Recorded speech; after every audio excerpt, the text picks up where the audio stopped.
Welcome everybody to a next edition of Poland Daily Travel. We're cooking, yes, because everybody cooks today, and so we gave in to the pressure not only of the general populace throughout the world, which loves cooking shows and cooking travel shows. Yes. We traveled all the way to Bielany.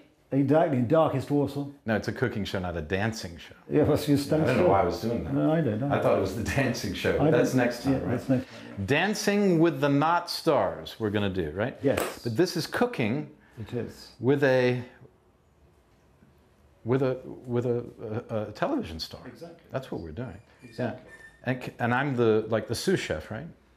What does that mean, by the way? You said that's what I was. Underchef. I'm an underchef. Yes. They sort of peel the vegetables and stuff. I got to peel some things. Do the menial task. Do the menial task. The creative geniuses like me can put it all together. So I have to sweep up and things like that? Yeah, well, no, there probably people even below sous chef.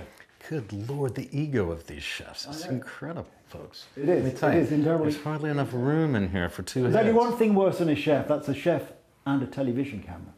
Because it brings out the worst in people. Okay. Look at Gordon Ramsay. We're getting a good example of that. Okay, what are we looking at here? We're looking at bread. We're going to start the bread, okay? So what I've got here is about 300 millilitres of lukewarm water. It doesn't really have to be lukewarm water. Lukewarm water, 300 millilitres. Yeah, in the description underneath we'll have the recipe, into which I'm going to put about a teaspoon and a half of sugar. Mm-hmm. Now I am using, in this recipe, I'm using real yeast because you can get it here, it's quite good. Okay. So just to test that the yeast is still alive, it should be. We put it in the water, so this is about 20... But that looks like tuna fish, are you sure that's yeast? yeast? Yeah, I've used it before. We've got about just under 20 grams. Because tuna fish wouldn't do the trick. Which is about right. And we just do this for, A, it helps get the yeast started, and B, it means we can just double check that the yeast is actually still alive. So that just takes a few minutes to store. Once it starts beginning to bubble, we know it's ready. Mm-hmm. Okay? Mm-hmm. Then in the meantime, we swap the sugar and we get a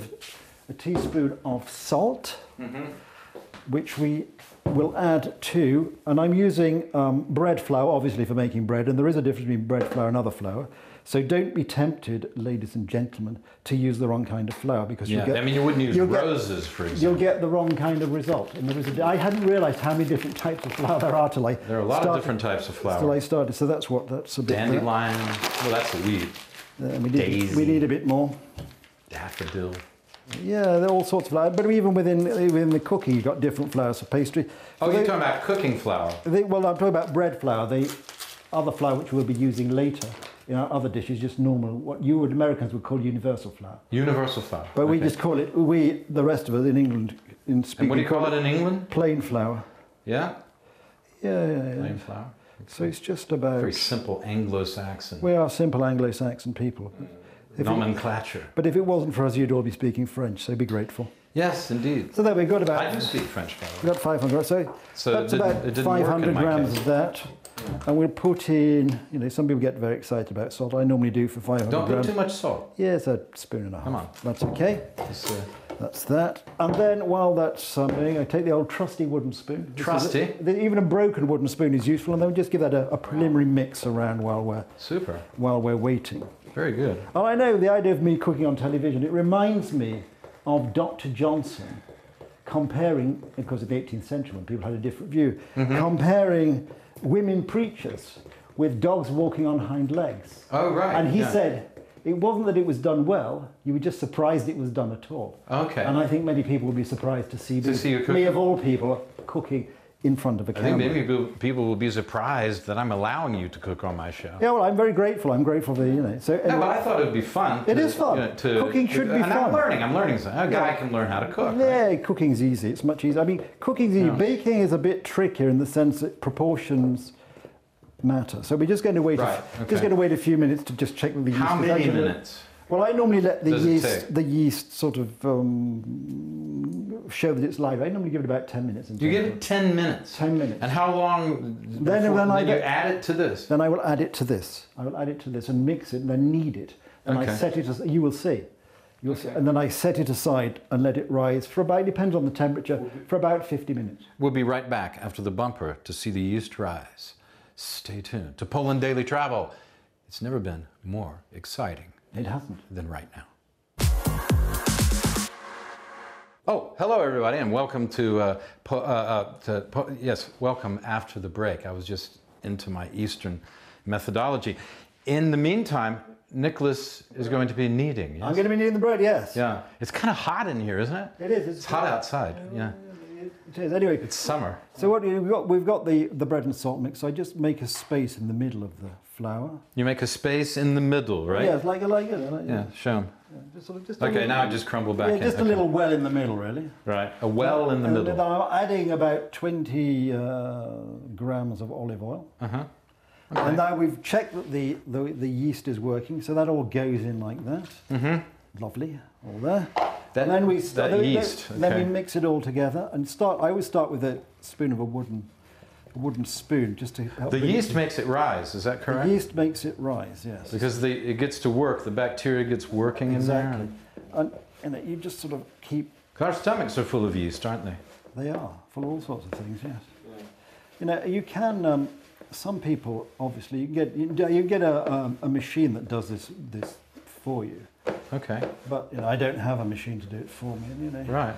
Gadgets are all very well, but getting your fingers in and feeling that nice moist warmness. There's nothing like it. It's very hard. It's like sculpting, isn't it? Exactly. And you're going to have to shape this eventually, aren't you? Yeah, exactly. When we divide it up into the individual rolls and shape it, you will shape it into rolls later.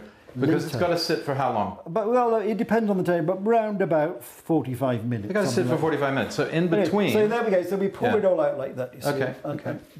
And get it all out. It all looks a bit of a mess, and it's all very sticky. But the idea of kneading it is to sort of bring it all together. You see, and this is actually not too bad. But sometimes you feel it's very sticky. And the beginner's mistake is, it's sticky. I've got to put extra flour on the working surface. Okay. Which is a mistake, because all that happens is it doesn't get any less sticky. Okay. But it just absorbs the flour and sort of also makes, and that's getting a bit sticky. I'll just get my little. Sorry. It looks like fun. You could little scraper, which I forgot. You could throw that and probably stick to the wall, wouldn't it? Not quite, which I forgot to have over. A scraper, so just getting it together. And you'll find as you work it, it'll become less sticky. Because at the moment it's also very exciting. It is very exciting. And the idea is, as you're kneading, is you try and keep one side on the sort of one side. That's like N-E-E-D. You like knead the bread, like you. K. I think it's got a K at the beginning. Oh, it's got a K. It's a silent K, like a night. A lot of people will look at that's horribly sticky. I've got to get lots of flour on my hand. And the answer is no. Resist that temptation. Okay, so you're going to be working on that for a while. What's next? What's in the next program coming up? Well, in the next program, we'll actually leave this up, put this on one side, and then we'll start the pastry. So people are going to watch a further program to come back and see the shaping of the bread, right? Yes, exactly. So we're going to work on a tart. Yes, we're going to start the tart. The logical order is to do the pastry first. The tart. Okay, that'll be fun. Okay, we're going to start the tart, or start the tart. Start the tart. Start the tart. If you're Edward G. Robinson. Okay, thank you for watching. While Nicholas finishes kneading, we need you to watch Poland Daily Travel. In the next exciting episode, we're going to be doing a tart tatine, according to Nicholas. Tatin? Tatin. Tatin. Okay? Tatin is something different. And then later we'll come back for the shaping of the rolls, which is kind of like the changing of the guard. Stay tuned for the next exciting episode of Poland Daily Travel. Bye.